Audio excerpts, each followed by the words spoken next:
In a very shocking and a surprising development, Bangladesh की PM Sheikh हसीना जो कि चाइना के दौरे पर गई हुई थी, उन्होंने दोस्तों अपना जो दौरा है उसको पहले ही ख़त्म कर दिया है। इनका जो दौरा था, जो कि ये प्लान किया गया था, ये टेक्निकली 4 डेज़ का इनका चाइना विजिट था जो कि यहाँ पे प्लान किया गया था, लेकिन इन्होंने जानबूझकर अपने विजिट को 3 दिन में ही यहाँ पे ख़त्म कर दिया और साथ में ये विजिट को ख़त्म करते ही इमीडिएटली अपनी कंट्री ढाका में लौट आई हैं। आप लोग यहाँ पे देख सकते हैं, ये खबर जो है कल ही सामने आई है। ना कोई वित्तीय मदद, ना कोई प्रोटोकॉल, चीन पर भड़की बांग्लादेशी पीएम शेख हसीना दौरा बीच में ही ख़त्म करके वो अपने देश बांग्लादेश लौट आई हैं। और यहाँ पर भी इंडिया की जो सारी मीडिया है उसने इसको कवर किया है that in a very big setback to Xi Jinping's China, Bangladesh PM Sheikh Hasina cuts short the Beijing visit. Now यहाँ पर बताया जा रहा है कि द मेन रीज़न जिसकी वजह से बांग्लादेशी पीएम ने इस अपने दौरे को कट शॉर्ट किया है, सबसे पहला और सबसे बड़ा रीज़न बताया जा रहा है कि दौरा होने के पहले प्लान किया गया था कि चाइना के द्वारा बांग्लादेश को कम से कम $5 बिलियन का जो लोन असिस्टेंस है वो अवेलेबल करवाया जाएगा। लेकिन जो यहाँ पर समिट ख़त्म होने के बाद जो इवेंचुअल आउटकम हमें देखने को मिला, तो चाइना के द्वारा केवल और केवल $100 मिलियन का ही जो यहाँ पे लोन असिस्टेंस है वो अवेलेबल करवाया गया है। ये बातचीत पहले हो चुकी थी कि चाइना इतना लोन देने वाला है, लेकिन चाइना ने इस चीज़ से इनकार किया and that became one of the major reason. इतना ही नहीं बल्कि चाइना की जो मीडिया है, जो कि जनरली अगर कोई भी विदेशी नेता चाइना के दौरे पर आता है तो उसको एक्सटेंसिवली बहुत ही लंबे चौड़े तरीके से कवरेज उनको दी जाती है, लेकिन बांग्लादेश की जो ये पार्टी है जिसको शेख हसीना बिलोंग करती हैं, अवामी लीग पार्टी, इन्होंने खुद ही अपनी रिपोर्ट में लिखा कि जो शेख हसीना को जो वहाँ पे गई थी उनको NF media coverage Chinese media के द्वारा दी ही नहीं गई। जो भी उनको प्रोमिनेंट एक्सपोजर देना चाहिए था, जो कि आमतौर पे सभी विदेशी नेताओं को दिया जाता है, स्पेशली हेड्स ऑफ स्टेट को दिया जाता है, वो यहाँ पे चाइनीज़ मीडिया के द्वारा नहीं दिया गया था। और इसीलिए कहा जा रहा है कि ना तो कोई यहाँ पे प्रोटोकॉल फॉलो किया गया, ना ही यहाँ पे वित्तीय मदद चाइना के द्वारा ऑफर करी गई, जिसकी वजह से पीएम शेख हसीना अपने दौरे को जल्दी ही ख़त्म करके वापस लौट आई हैं। बात करेंगे इस पूरी डेवलपमेंट के बारे में, क्या क्या यहाँ पे एक्सपेक्टेशन थी इस पर्टिकुलर दौरे से, रियलिटी में क्या देखने को मिला है, एंड ऑल्सो डिस्कस किया जाएगा कैसे ये भारत के लिए एक बहुत ही डिप्लोमेटिक विक्ट्री बन जाती है। इन सभी चीज़ों के बारे में चर्चा करेंगे। आइए शुरू करते हैं दोस्तों मेरे साथ। मेरा नाम है अनिरुद्ध। यदि आप लोग हमें फॉलो करना चाहते हैं, हमारे लेक्चर्स के अपडेट्स को प्राप्त करना चाहते हैं, तो यहाँ पर दिए गए टेलीग्राम चैनल्स के माध्यम से ऐसा कर सकते हैं। आगे बढ़ने से पहले बताना चाहूँगा कि अनअकैडमी के ऑफलाइन सेंटर्स अब नई दिल्ली के करोल बाग, मुखर्जी नगर और इवन उत्तर प्रदेश के प्रयागराज में आ चुके हैं, जिन सभी सेंटर्स में हम लोग आपके लिए जीएस कोर्सेज, साथ में सीसैट,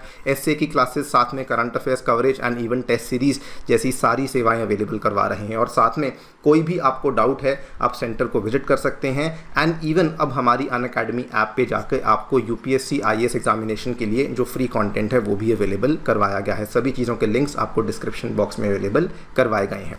ऑल राइट, सो आज से कुछ ही दिन पहले हमें मालूम है कि prime minister Sheikh Hasina India के दौरे पर आई थी। ये खबर आई थिंक जून 20-21 के आसपास की है और उसके इमीडिएटली ये भी चीज़ सामने आ चुकी थी कि अब जो बांग्लादेशी पीएम हैं वो चाइना के दौरे पर जाने वाली है। और ये भी इन्होंने बताया था कि ये 4 दिन का दौरा है जो कि ये चाइना में जाकर के, जहाँ पे वहाँ के प्रेसिडेंट जी जिनपिंग और जो चाइना के प्रीमियर हैं ली कियांग, इन दोनों के साथ ही मुलाकात करने वाली हैं। और वहाँ पर जो एक्सपेक्टेशंस जो कि यहाँ पे सेट करी गई थी, क्योंकि जब भी कोई इतने बड़े लेवल का दौरा होता है तो पहले ही दोनों देशों के एडमिनिस्ट्रेशंस के बीच में बातचीत हो चुकी होती है कि हमारे जब मंत्री मिलेंगे, जब हमारे नेता मिलेंगे तो इस तरीके से हम लोग एमओयूज़ को साइन करेंगे। ये सारी चीज़ों को हम लोग यहाँ पर इस तरीके से आगे बढ़ाने वाले हैं। तो उम्मीद ये करी जा रही थी कि लगभग 20 से 22 एमओयूज़ को साइन किया जाएगा। जो सबसे बड़ी एक्सपेक्टेशन थी वो यहाँ पर ये थी, $5 बिलियन का जो लोन है वो चाइना बांग्लादेश को देने वाली है। और इसमें भी ये पहले ही बातचीत हो चुकी थी कि ये वाला जो सारा का सारा लोन है चाइना इसको अपनी करेंसी युआन में बेसिकली बांग्लादेश को देगी, जिससे कि बांग्लादेश को दो फायदे होंगे। पहला फ़ायदा, बांग्लादेश के जो फॉरेक्स रिजर्व्स जो कि बहुत लंबे टाइम से घट रहे थे उनको यहाँ पे फ़ायदा मिलेगा। एंड दूसरा फ़ायदा, बांग्लादेश को जो भी सामान चाइना से ख़रीदना होता है वो ईजिली बांग्लादेश जो है वो इसी युआन करेंसी की मदद से बेसिकली चाइना से ख़रीद पाएगा। ये बांग्लादेश के लिए बहुत बड़ा फ़ायदा इसलिए भी कहा जा रहा था बिकॉज चाइना बांग्लादेश के व्यापार की बात करें तो बांग्लादेश चाइना से बहुत ज़्यादा सामान इंपोर्ट करता है एज़ कम्पेयर टू जितना बांग्लादेश चाइना को एक्सपोर्ट करता है। ये जो मल्टीपल है ये ऑलमोस्ट 10 टाइम्स का है और इसीलिए बांग्लादेश इस चीज़ को लेकर बहुत ज़्यादा एक्साइटेड था कि हमें $5 बिलियन का लोन मिल जाएगा और उसके बाद हमारे फॉरेक्स रिजर्व्स, हमारे जो चाइना से आने वाले इंपोर्ट्स हैं, ये सारी चीज़ों की जो प्रॉब्लम है ये यहाँ पे सॉर्ट आउट हो जाएगी। लेकिन सडनली हमें क्या देखने को मिलता है, आप लोग यहाँ पे खबर देखिए। अपसेट बांग्लादेश पीएम शेख हसीना, इन्होंने अपने चाइना दौरे को बीच में ही यहाँ पर कट शॉर्ट कर दिया। ऑफिशियली इन्होंने जो यहाँ पे कारण दिया है वो ये दिया है कि शेख हसीना की जो डॉटर हैं, जो उनकी बेटी हैं, उनकी तबीयत ख़राब हुई है, इस वजह से ये वापस आई हैं।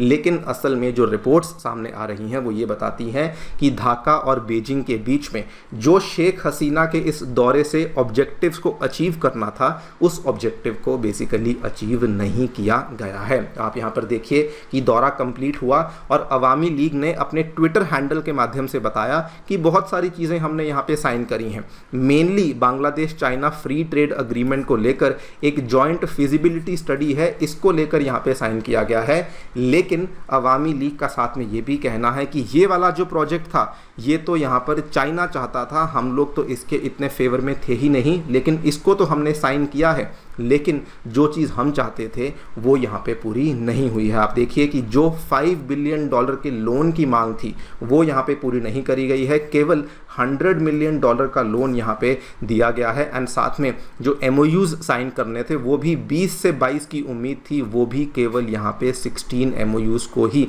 बेसिकली साइन किया गया है। एंड नंबर 2, इन्होंने कहा कि मीडिया कवरेज ना देने के साथ साथ सबसे बड़ा जो टॉकिंग पॉइंट रहा वो ये भी रहा कि शेख हसीना की जो मुलाकात थी वो उन्होंने वहाँ के जो प्राइम मिनिस्टर हैं ली कियांग, उनके साथ तो मुलाकात करी, लेकिन जो मेन मुलाकात चाइना के प्रेसिडेंट जी जिनपिंग के साथ होने वाली थी वो उतनी देर नहीं चली जितना कि इनको यहाँ पे उम्मीद थी। एंड दूसरी बात, जो चाइना के फॉरेन मिनिस्टर वांग यी के साथ मुलाकात होनी थी वो भी यहाँ पर मुलाकात हमें देखने को मिली ही नहीं। तो ये सारे के सारे पॉइंट्स हैं जो कि बांग्लादेश की अवामी लीग ने रेज आउट किए हैं और ये क्लियरली बताते हैं कि दोनों देशों के जो डिप्लोमेटिक रिलेशंस हैं वो यहाँ पे सही नहीं चल रहे हैं। नाउ ये कैसे इंडिया के लिए बहुत बड़ी डिप्लोमेटिक जीत बन जाती है। इसी साल अगर आप देखें, शेख हसीना पहले जब बांग्लादेश में इलेक्शंस हुए उसके जस्ट पहले एक बार दौरे पर आकर गई थी और इलेक्शंस होने के बाद रिसेंटली जून के महीने में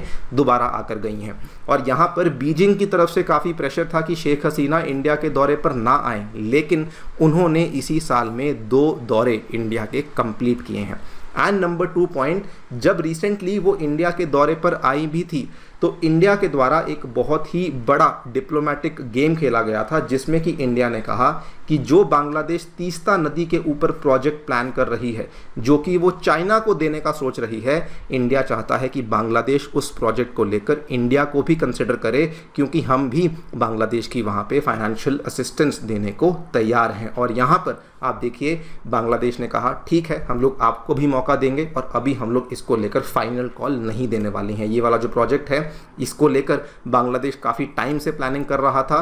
अक्टूबर 2022 से ही चाइना बांग्लादेश के पीछे पड़ा हुआ था, लेकिन बांग्लादेश ने अभी तक इस प्रोजेक्ट को लेकर किसी को भी यस नहीं कहा था और इंडिया को भी यहाँ पे मौका दिया था। तो अब जो डिप्लोमेटिक हम लोग देख रहे हैं कि चाइना बांग्लादेश के बीच में गैप बनता जा रहा है, उसी गैप को इंडिया के द्वारा फिल इन किया जा रहा है। इसीलिए ये इंडिया के लिए एक बहुत ही शानदार डिप्लोमेटिक जीत बन जाती है। And also on top of it, recently खबर ये भी सामने आई थी कि बांग्लादेश की जो मिलिट्री है वो चाइनीज़ जो मिलिट्री पार्ट्स हैं उनको लेकर भी कई बार कंप्लेन कर चुकी है और वहाँ पर भी इंडिया के द्वारा दोस्तों पहले से ही एक लाइन ऑफ जो क्रेडिट है वो एक्सटेंड करी गई है। तो there is a high possibility कि आने वाले टाइम में जो डिफेंस का एरिया है वहाँ पर भी इंडिया बांग्लादेश की हेल्प करेगा और अपने हथियार बांग्लादेश को हम लोग बेच पाएंगे। देखते हैं क्या होता है इस पूरी चीज़ को लेकर, आपकी क्या राय है हमें डेफिनेटली बताएं कमेंट सेक्शन में। Thank you so much for listening, stay tuned.